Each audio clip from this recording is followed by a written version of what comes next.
Hey y'all, and welcome back to Let's Talk Keys podcast. I'm your host, Jamila Bell, everyone's favorite realtor. This show is not just about the keys to opening doors, but financial freedom, building businesses, and women's equality. Thank you for joining me. I hype me up, I gas me up, I hype me up, I gas me up, I hype me up, I gas me up. Take up space, sis. Got my room with this. Take up space, sis. I got my room with this. I'm a trip for this.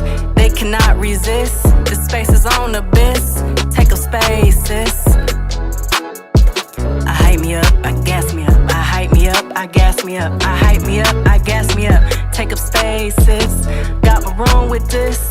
I'm a trip for this. She's a powerhouse with a purpose, boss mom, serial entrepreneur, a speaker who motivates the room. She's proof you can build empires, raise leaders at home, and inspire others all at one time.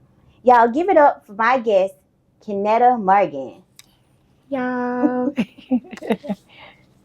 All right, so let's get into it. I want it to be fun, so we're going to laugh, we may cry, we're going to hug, we're going to have a good time, okay? All right, let's go. All right, so our first question. What's one fearless move that paid off for you? Whew, let's see. One fearless move. I want to say the first one was getting my salon. Okay. Yeah, it was kind of scary because when I first got in there, I had nobody working with me, and I ended up with like 8 people at the end. So it ended up paying off greatly, and it just took me into another business right after. Yeah, so you started making money right then. Right then and there. Okay, all right. How do you spot opportunities most people overlook? Whew, let's see. People overlook? Overlook. Oh, So that how people do you, overlook. Yeah, spot opportunities that people overlook. Okay. So a lot of people are afraid to get into certain things. So for instance, when I wanted to get into flipping houses, my husband was terrified because the house looked like it was falling apart. Mm-hmm. And I saw the beauty of it and how we could flip it because it was such a small price to buy. And I said, I know we can do this. And we flipped a home. It's a 3-bedroom house, and we've been getting rent from it for going on 3 years now. Oh, that's awesome. Yeah. Now, that's one of my favorite things to do. Yes. And walking into something and seeing the beauty, I love it. I know, right? What's one fearless move that paid off for you? I think the first thing that I did that was fearless and I moved into it was getting my salon. Mm-hmm. I didn't know like what it was going to look like getting into it. It was some things I needed to fix up. I was looking at my finances. I had just had a new baby. And it was a little scary, but I trusted God, and it ended up paying off greatly. I had a salon full of people, 8 people that paid booth rent that rolled me into another business right after. Awesome. So it paid off greatly. It's something about having those new babies that push you to that next level. Oh, man, Yes. We were out there in the cold waiting for the water company. So it was like, okay, baby, I know you 2 weeks old, but mama got to keep pushing. There you go. Yeah.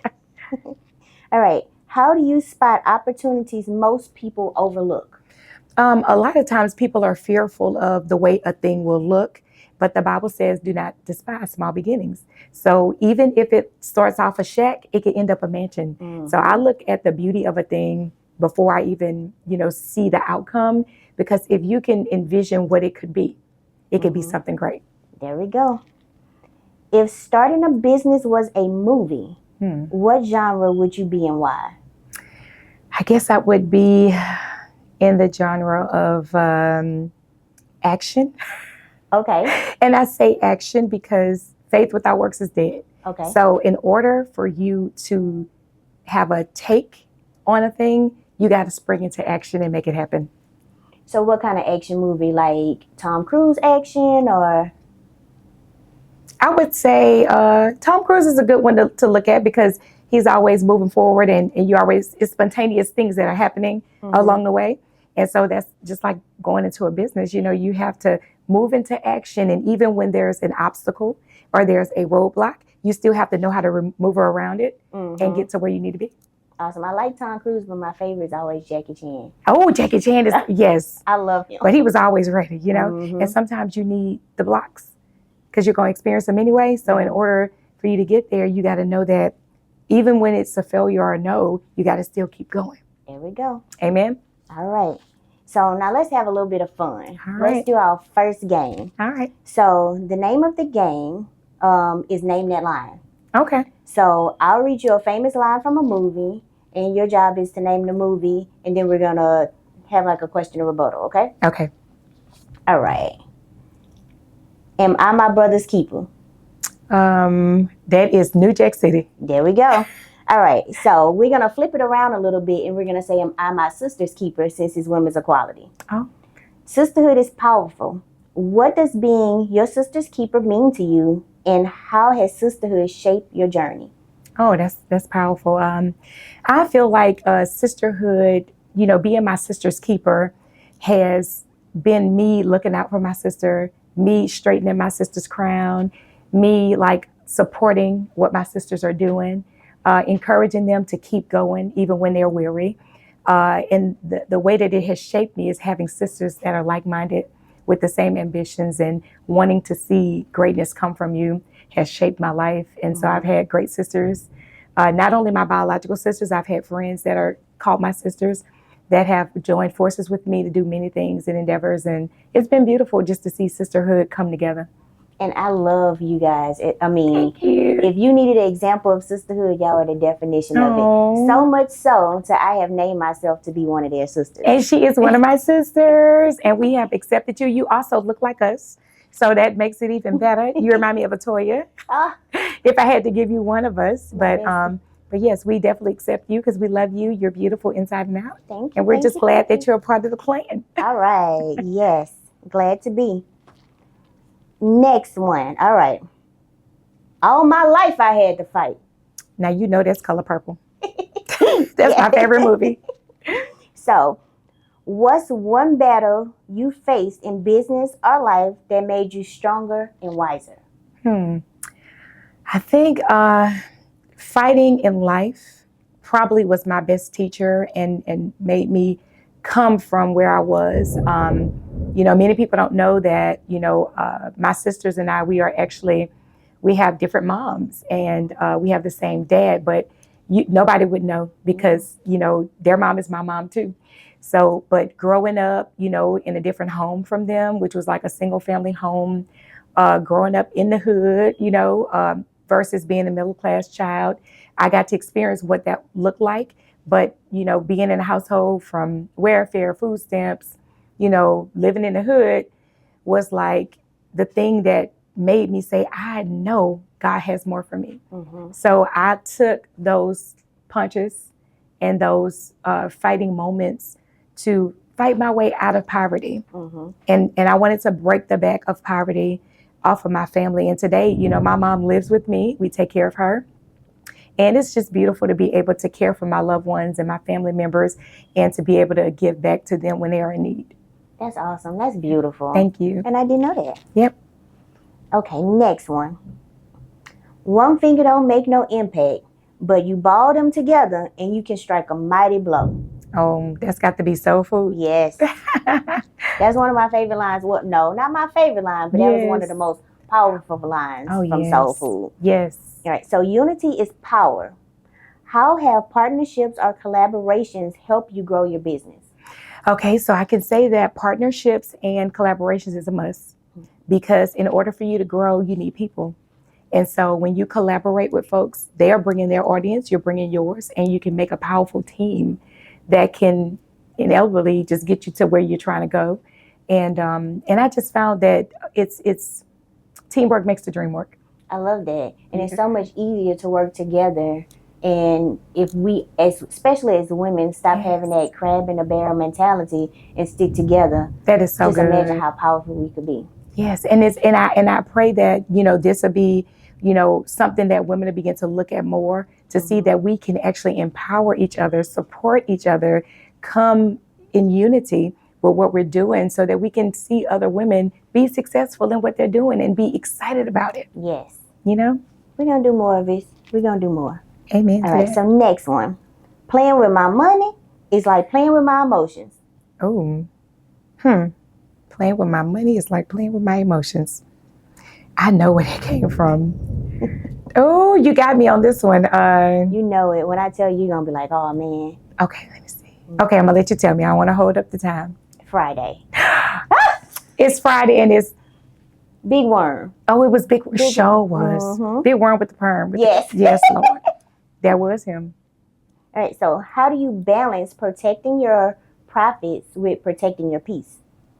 The way that I balance my profits with my peace Mm-hmm. is allowing God to lead me with those profits.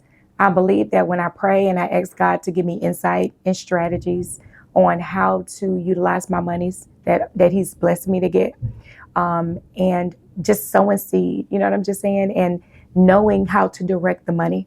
Because a lot of times you can get money. A lot of people can say, I made this amount of money at the end of the year, but they can't even say what they did with it.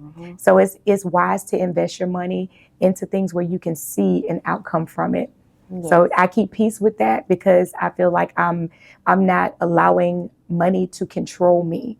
I'm allowing money to be a tool for me. And see, most people don't look at money as a tool. And so that's why when I give money, it doesn't affect me because I see it as a tool. And it just comes right back, you know? Yep, that's like another famous line. Make the money, don't let the money make you. There it is. And that's it. That's the piece in it. Okay. Yeah. All right, next one. Double or Nothing. Lord have This mercy. was everybody's favorite movie back in the day. Double or Nothing. Let me see. Double or Nothing. Could it be The Temptations or one of them? No, let's see. We'll give you a hint. Okay. Let's see. What's a good hint without telling it to you? Okay. Double or Nothing. People wasn't used to girls being all about ball. And girls were, okay, so girls. Basketball. Right. I don't know that one. Love and basketball. Oh, and he did say that to her on the court. Oh, At the goodness. end. Yep, sure did. What's one bold risk you've taken in business that paid off? One bold thing. Well, I think probably getting a childcare center. Ooh. That was bold because I had so many people say, you about to keep people children? You know, do you know what they come with? And, you know, I had moments where I was like, okay, but I've been babysitting for a long time. I've been working in this industry. And so why not me? If not me, then who? So I felt like it was bold to get my own center. And so we're 14 years in this year. Wow, that's amazing. Yes. Congratulations. Thank you. So how is that? I always start like, ooh, I wouldn't want to be in childcare because you don't get no time off. Oh, yes, you do. Okay. So with childcare, that was the exact reason why I got into it. I was also a stylist, remember? So with childcare, you close every weekend. So I needed Fridays and Saturdays and maybe Sundays to do hair. Okay. So being that I got off at 3 every day and then I was off on the weekends. So I was able to continue to build my clientele while I was keeping children through the week. And I looked at it as a gift as well because we're helping raise other people's children and to guide them and teach them while their parents are working in the workforce. Yep, so you get to sow the seed into the littles. There you go. Love it. Kennetta, you came through with the laughs, the lessons, and the boss moves. We love you so much. Y'all give it up one more time. That's how a powerhouse exits the room. Thank you for joining us for another episode of Let's Talk Keys. Make sure you like, press that button, and subscribe. Love y'all. Until next time. I hype me up, I gas me up, I hype me up, I gas me up, I hype me up, I gas me up. Take up spaces, got my room with this. Take up spaces, I got my room with this. I'm a trip for this, they cannot resist. The space is on abyss, take up spaces.